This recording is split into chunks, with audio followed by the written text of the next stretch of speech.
It happened on this stretch of highway in Fayetteville, Arkansas, back in 1975. A 12-year-old girl brutally attacked by a 41-year-old man. They were reportedly in his pickup truck after midnight and parked in a ravine.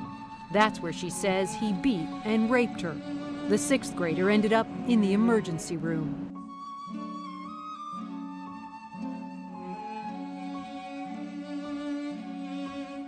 The young lawyer called on to defend the suspect in the case was none other than Hilary Rodham.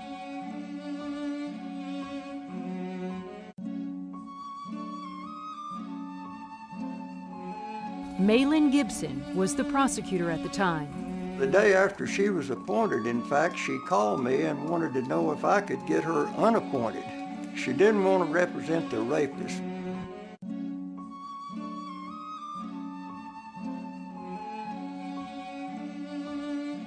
Despite her objections, Clinton immersed herself in Taylor's defense, as she was legally obligated to do. In this affidavit seeking a psychiatric evaluation of the victim and signed Hilary Rodham, the rookie lawyer painted the victim as emotionally unstable, suggesting she'd brought false accusations like this before, that she fantasized about older men, and that experts say children like the victim tend to exaggerate or romanticize sexual experiences.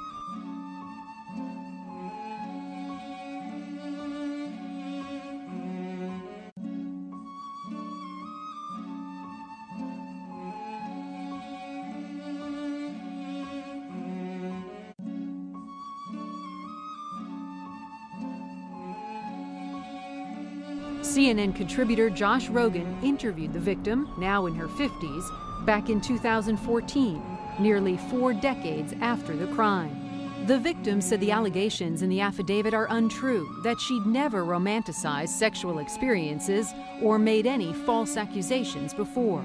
There's never been any evidence presented by anyone to substantiate the allegations that Hillary Clinton made in that affidavit. To the victim, this was an attempt by Hillary Clinton to smear her in order to exonerate her attacker.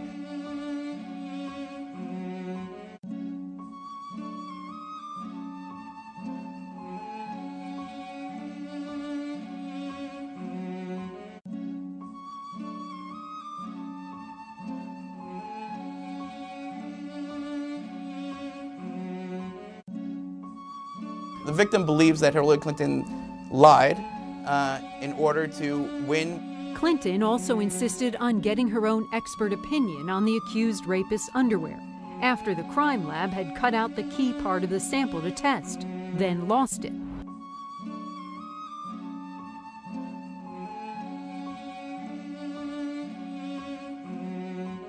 In a bold move for a first-time defender, Clinton brought what was left of the accused rapist's underwear from Arkansas all the way here to Brooklyn, New York, more than 1,200 miles, just so a renowned forensic expert she'd hunted down could look it over. A move considered aggressive even by the prosecutor's standards. Maybe so, but it worked.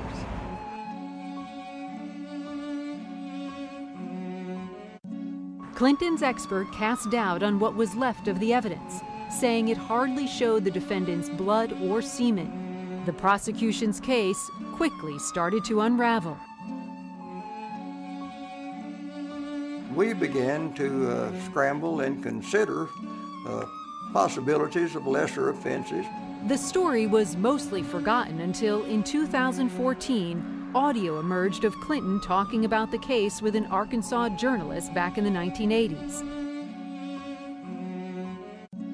Listen to her laugh describing the moment she delivered her forensic expert's findings to the prosecutor. I handed it to Malin Gibson. I said, well, I'm just getting ready to come to New York and defend this miscarriage of justice.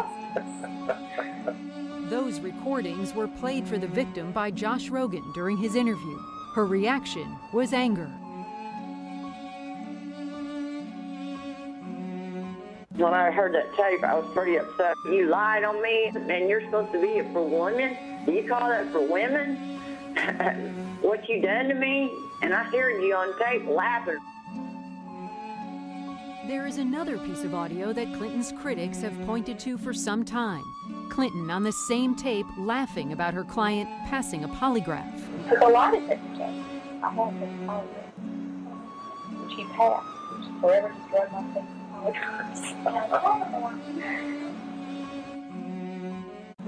but you know what was sad about it was that the prosecutors had evidence. But whatever evidence the prosecutor had was trumped by Clinton's defense. In fact, even the prosecutor told us Clinton was doing what any good defense attorney would do.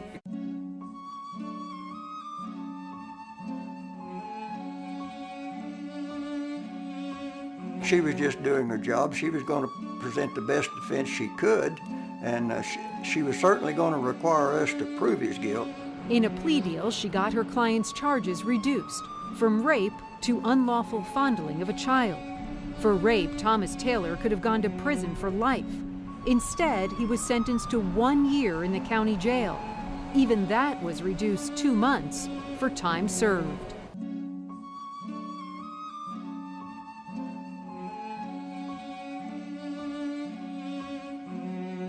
No matter her explanation, the victim sees it very differently. She said that the sentence was a miscarriage of justice. In the victim's view, you cannot at once smear a rape victim and then turn around and claim to be a defender or a role model for women.